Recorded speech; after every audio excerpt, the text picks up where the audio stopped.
The Laws of Nature by C.S. Lewis.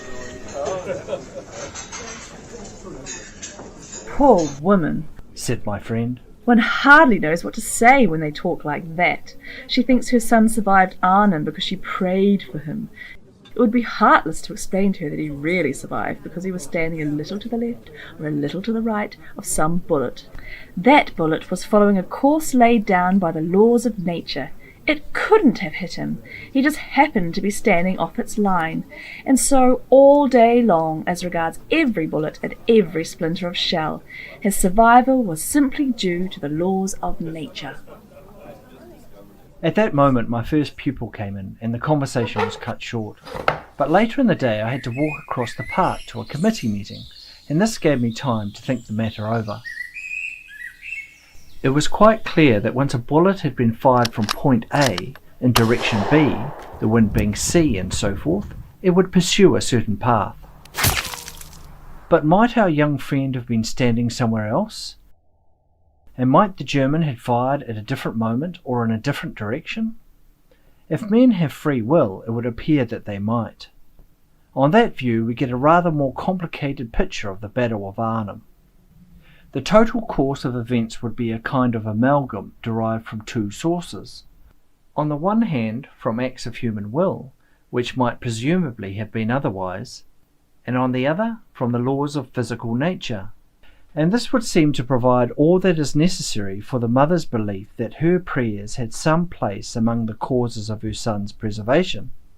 God might continually influence the wills of all the combatants so as to allot death, wounds and survival in a way he thought best, while leaving the behaviour of the projectile to follow its normal course.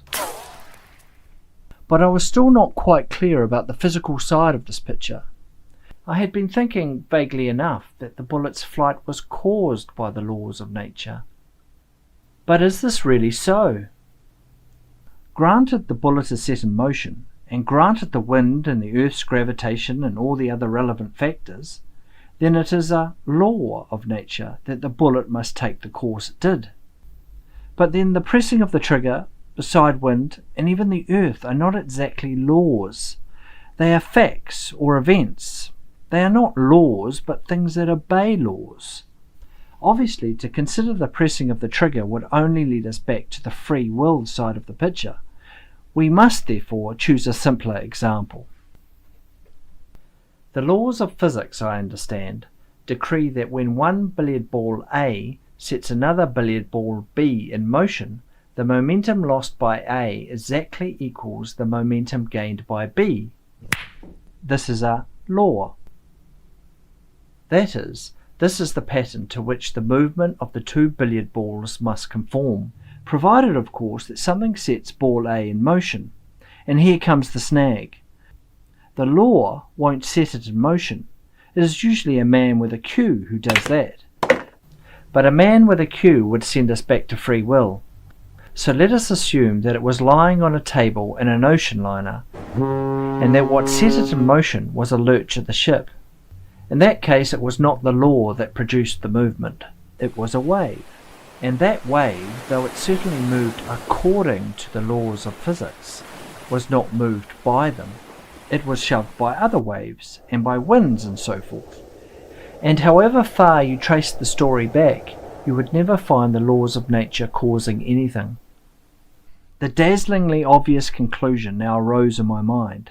In the whole history of the universe, the laws of nature have never produced a single event. They are the pattern to which every event must conform, provided only that it can be induced to happen. But how do you get it to do that? How do you get a move on? The laws of nature can give you no help there.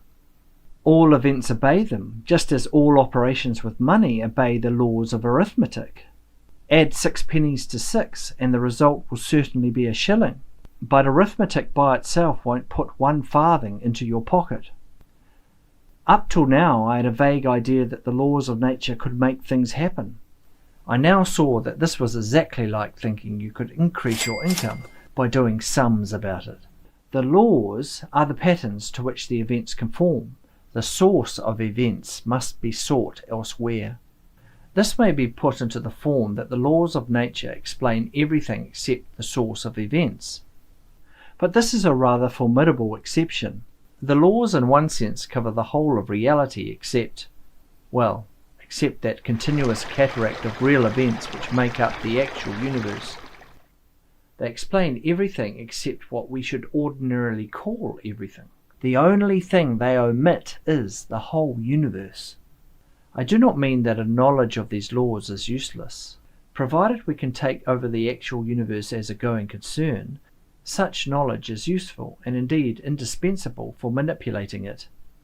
Just as, if you only have some money, arithmetic is indispensable for managing it. But the events themselves, the money itself, that is quite another affair. Where then do actual events come from? In one sense the answer is easy. Each event comes from a previous event. But what happens if you trace this process backwards? To ask this is not exactly the same thing to ask where things came from, how there came to be space and time and matter at all. Our present problem is not about things, but about events, not, for example, about particles of matter, but about this particle colliding with that. The mind can perhaps acquiesce in the idea that the properties of the universal drama somehow just happen to be there. But whence comes the play, the story? Either the stream of events had a beginning, or it had not. If it had, then we are faced with something like creation. If it had not, a supposition, by the way, which some physicists find difficult, then we are faced with an everlasting impulse which, by its very nature, is opaque to scientific thought. Science, when it becomes perfect, will have explained the connection between each link in the chain and the link before it. But the actual existence of the chain will remain wholly unaccountable. We learn more and more about the pattern. We learn nothing about that which feeds real events into the pattern.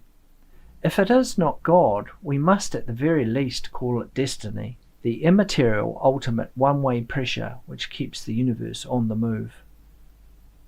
The smallest event, then, if we face the fact that it occurs, instead of concentrating on the pattern into which, if it can be persuaded to occur, it must fit, leads us back to a mystery which lies outside natural science.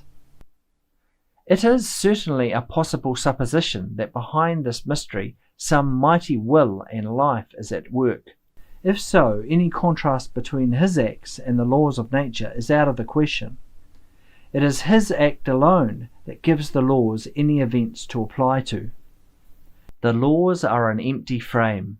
It is he who fills that frame, not now and then on specially providential occasions, but at every moment. And he, from his vantage point above time, can, if he pleases, take all prayers into account in ordaining that vast complex event which is the history of the universe. For what we call future prayers have always been present to him.